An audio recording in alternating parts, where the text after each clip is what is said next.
Okay guys, so today we're here by myself. What I mean in reality is we've got our friend Sarah the ghost with us. Okay, I'm trying to be more respectful about these things because people are saying that a better way to get ghosts to interact is to be more respectful. So ghost, if you're in here respectfully, you may touch the REM pod to try and communicate with us as I read these stories. Look at this flag. As you guys know, it is gay month, but there's one problem. We've ran out of gay stories.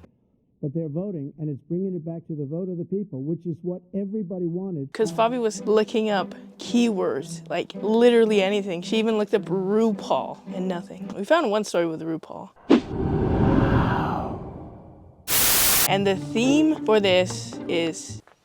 Why don't you shut the fuck? The theme for this one is death. When I say death, it like death, like la muerte, you know? Scythe and cape and all that. What is it called? Something, robe. I'm gonna start off by saying like, this is with all due respect to everyone's religion, you know? Everybody believes in different things. Some people believe in God, some people believe in la muerte, la Santa Muerte. Some people believe in BTS. I just wanna remind everybody to be respectful. If you think something is spooky,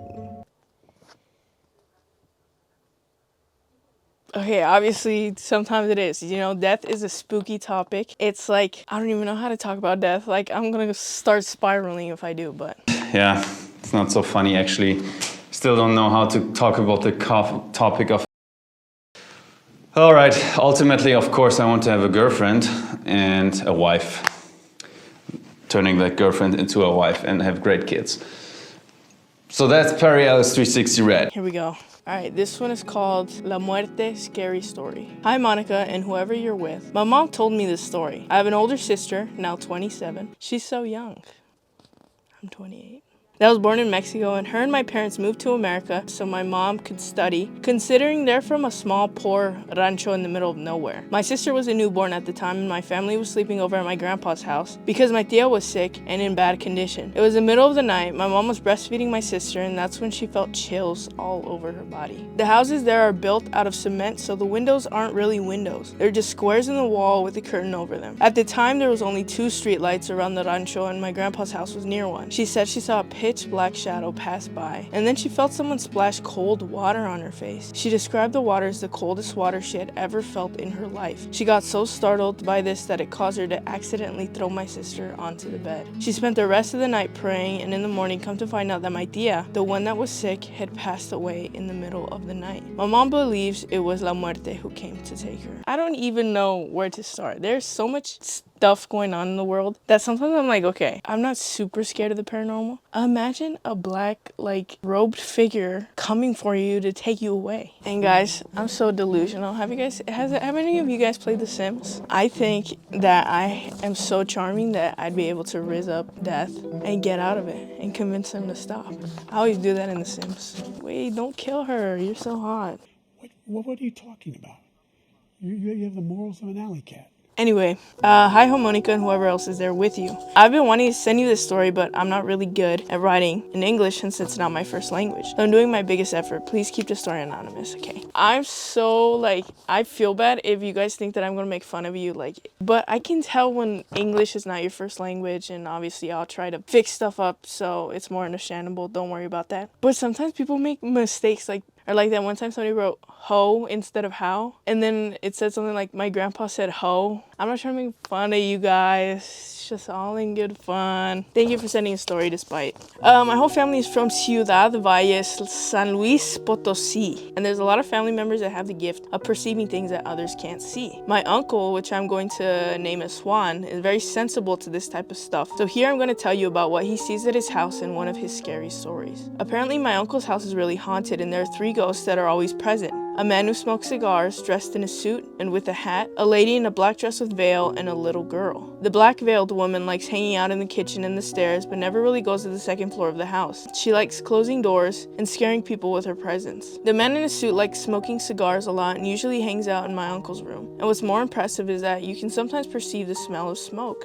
And lastly, the little girl is always next to my uncle. She has told him that she's there to protect him. My uncle has learned to live with this gift and consequently has needed to carry with him him amulets of protection and his contact with a powerful shaman to avoid any problem with the spiritual world. One of his most insane stories happened to him when he wasn't carrying an amulet, and it happened like this. I was at work when suddenly I began to feel really heavy, like if I was carrying a backpack full of rocks. As time went on, it began to feel more and more heavy until it was unbearable. I started to worry because this feeling, it's usually just bad vibes that are around you, like mal de ojo, and it goes away with a prayer. But this time, something felt different in a horrible way. There's an old lady that works as a cleaner, and that also has a gift of seeing stuff. As soon as I passed her, right when I was about to say hi to her, she exclaimed, "No se le ocurra acercarse a mí. Usted tiene a la flaca cargando." Meaning, don't you dare come closer to me. You have death on top of you. As soon as she exclaimed that, I called my shaman, who confirmed that I was carrying the death on my back, and did a ritual to take her off of me. At the same time as he was doing the ritual, I was feeling lighter and lighter, until finally I felt liberated. After that, I have had to always carry with me protection amulets, like ojo de venado, or like carrying lemons in my pockets. Ojo de venado is eye of a deer. I have lots and lots of other scary stories from family members, and some that are mine. So if you want to read about them, just let me know. Also wanted to say thanks for your videos. I actually feel really connected with your experiences, and you always make me laugh. Keep doing what you're doing. A.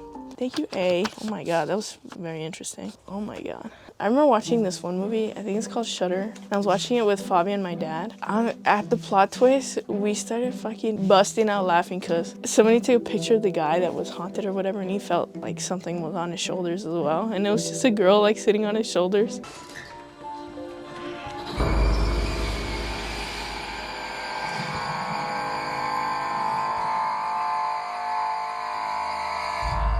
It was so funny. You had to be there. Damn, think about that next time you get a little shoulder pain. I want to make jokes, but I'm scared. I have a good joke. The two greatest terrorists, biggest terrorists anywhere in the world. This one is called the Grim Reaper. Tried it, but failed. Hello, ghost. Are you here with us? Are you shy today?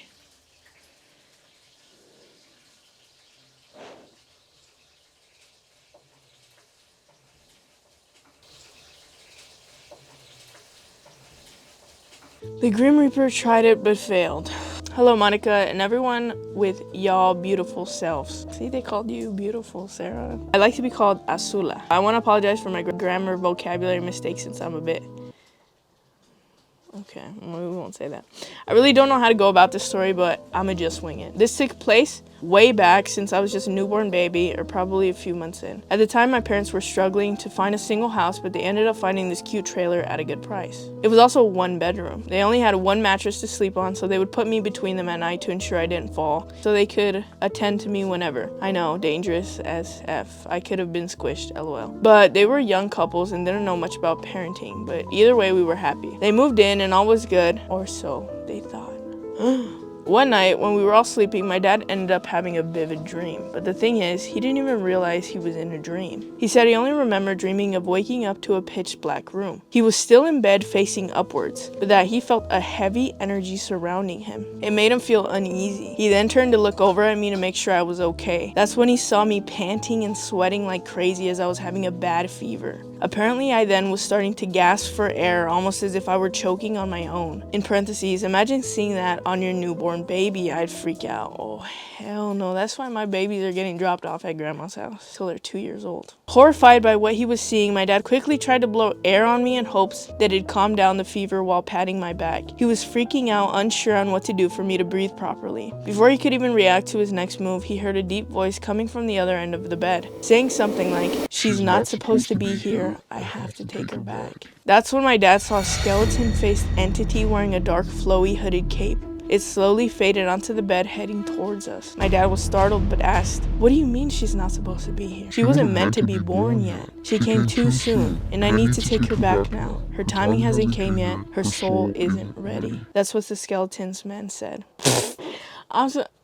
That was the chair. You made me sound like a little kid saying that. That's what the skeleton man said. My dad ended up cussing at it. Meanwhile, the skeleton man just stared, not moving any closer. While my dad was cussing out the entity, telling it to leave us alone, he began to notice the appearance of a skeleton man. It was holding a machete-like weapon. I think it's called a scythe. Well, as he saw that weapon, it quickly came to him that the entity he was speaking to was La Muerte, meaning the Grim Reaper. You see, from what my dad had been told about them from a religion, Catholic perspective, La Muerte was God's helper. He helps God by bringing back the souls of past people. La Muerte is someone who basically helps you cross over once your time has come. My dad has always respected La Muerte's work because he was God's trustee in a way. Y pues, it is what it is. When your time comes, is how my dad used to see it. But since my dad is seeing him face to face, demanding to hand over my soul, all because I wasn't meant to be born yet, it made my dad feel defeated. He was unsure what to do or say. Then La Muerte grabs me and pulls me out of my dad's arms without any warning. That's when my dad felt angered by this and went to grab my leg. He said that at that moment they were both almost playing tug of war with my body. La Muerte had an immense amount of strength, but my dad was giving all his strength to gain me back again. He then said to La Muerte, "I don't give a damn what you say, she's not leaving my side. She is my daughter and I love her." Daddy issues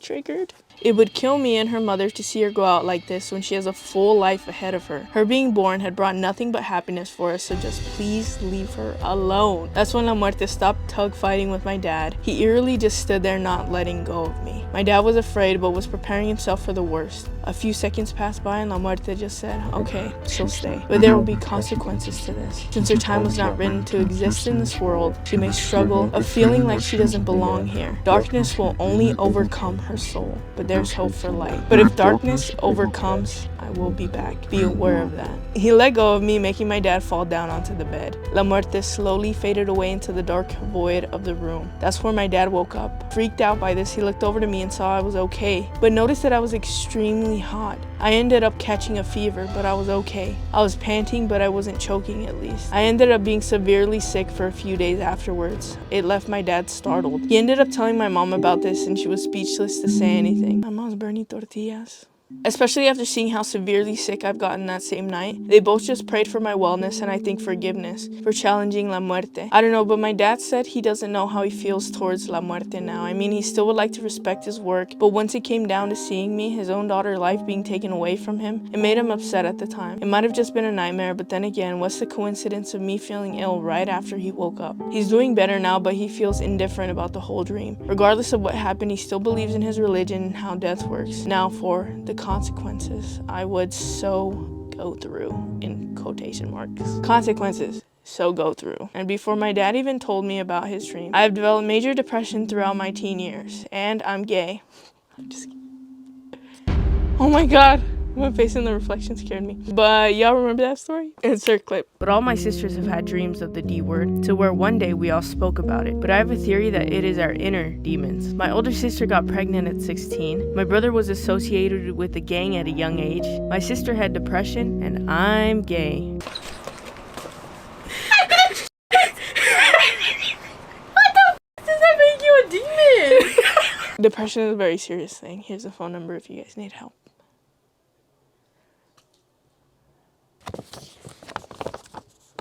I don't want to talk to you either.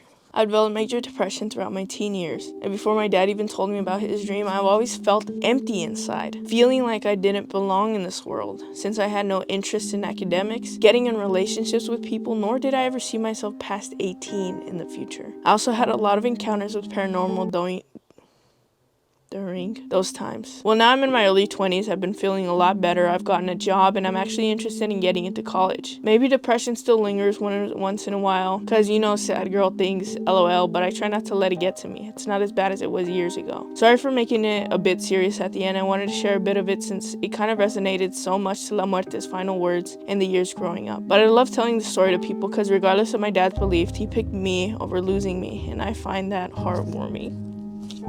He's been the best dad along with my mom. Also, quick story. A few minutes later, that same trailer we were staying in, my dad had also seen a dog staring directly at their bedroom door with red eyes. Twice, actually. Which spooked him. I swear he can never catch a break. But that other neighbors around the park had also seen the dog, and they would tell my parents it was the D word lurking around to find an easy soul to swallow.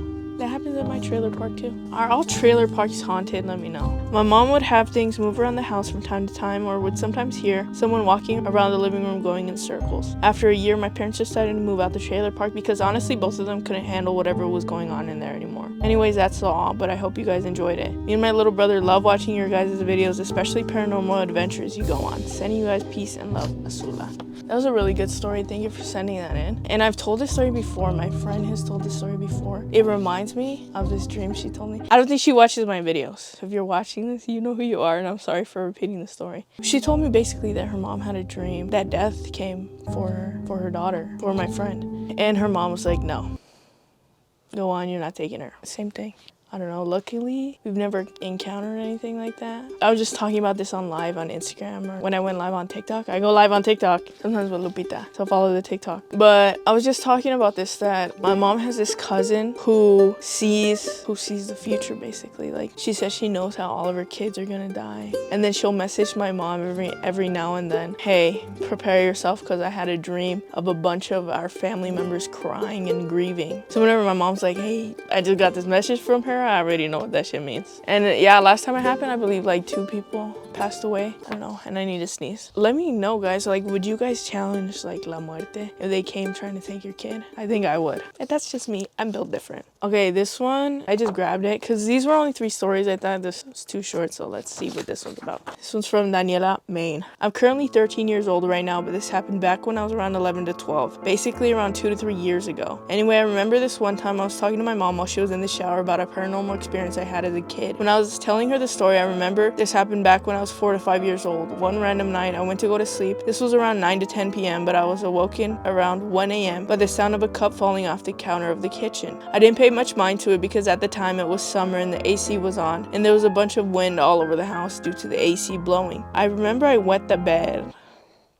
So I went to the bathroom to go finish peeing and get something like a towel to sleep over the wet stain that was on the bed. On my way, I went and picked the cup up and put the cup all the way in the center of the counter so it wasn't off the edge and would fall again. On my way back after peeing and doing what I gotta do, I finally reached the bed and the cup fell again. Weird. I went and picked it back up and put it this time all the way in the back where the wall was connected to the counter. And there wasn't any wind hitting it because I felt it on my hand. And oddly, it fell again, this time with a much more force. It literally went across the kitchen and touched the kitchen floor and did like 3 backflips. LMAO. I went and got up, and this time I was mad while mumbling bad things like this dumb cup or whatever, and just threw the cup out with an attitude like smashing it in the trash. Then after that little cup situation was over and I threw it out, I got the feeling of a presence watching me on my way back to the bed. I'm getting scared. 3 minutes later, I feel an insane headache and the presence of a tall figure looking down on me when I was laying down on my bed. It was insanely hot too, and I was paralyzed in fear. I even started tearing up. And then everything blacked out. When I finished telling the story to my mom, she got out the shower and she decided to get something while responding to the story I just told her. There's a little passageway that has 2 doors that lead somewhere. One door to enter the passageway. And I remember my mom went to go in and get something, and I also remembered me and her felt like such an eerie and weird presence. And we looked at each other and I told her, is it just me or why is the vibe here kind of off? A minus 5,000 aura.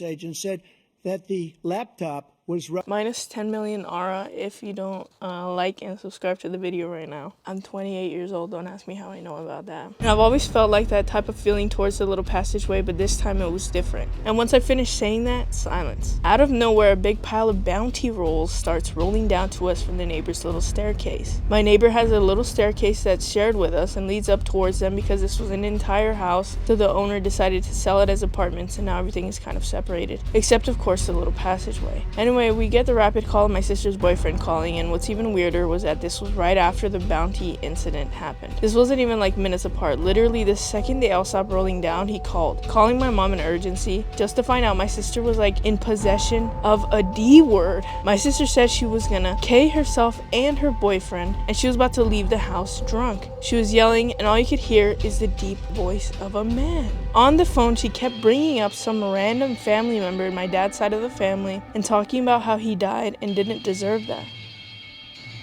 I swear to God, I just seen a light right there. On the phone, she kept bringing up some random family member in my dad's side of the family, talking about how he died and he didn't deserve that. She swore she was going to do the exact same thing and reenact the same way he died. It was murder, committed by getting shot in the head, not old age or health issues. My sister was about to go and get in her car until my mom went all the way down from New York to the Bronx and prayed upon my sister and had to put holy music and prayers to calm her down. She held up crosses. My sister would get aggressive and try to snatch it away from my mom and her boyfriend. Me and my dad were just waiting in the living room because it was around 2 to 3 a.m. at this time, and I didn't even get any sleep. I was exhausted. Between times, she did calm down, and I pray and hope to God that whatever happened to her that day left her body and she's in good hands in God's glory and love. Anyway, moral of the story of this is always be cautious of your surroundings, and when you have the gut feeling something feels off, follow it. That one was scary. Kudos. I don't say that word, I don't know why I said that. Credit to your parents, all of your guys' parents who were brave enough to fend these things off. Because I always think about that, like what would you guys do if your kid got possessed? Like if my kid started talking like was a baby and started talking like boss baby, I would dip, like I would leave their ass there. I'll call CPS myself. Hell no. But that reminds me of this video I just seen on TikTok. Have you guys seen the video where they're asking parents, would you guys kill for your child? And half of them say no. I would fucking kill for my child. I don't even have a child. I would have killed for Goober. Anyway, love your parents, guys. If your parents are good to you, be good to them back. Moral of the story, they can save your life one day. Let's go ask my mom, would she kill for me? ¿Matarías por mí? Para salvarte de algo, sí. You see? This is what you're supposed to say. Gay son or thought daughter? ¿Qué?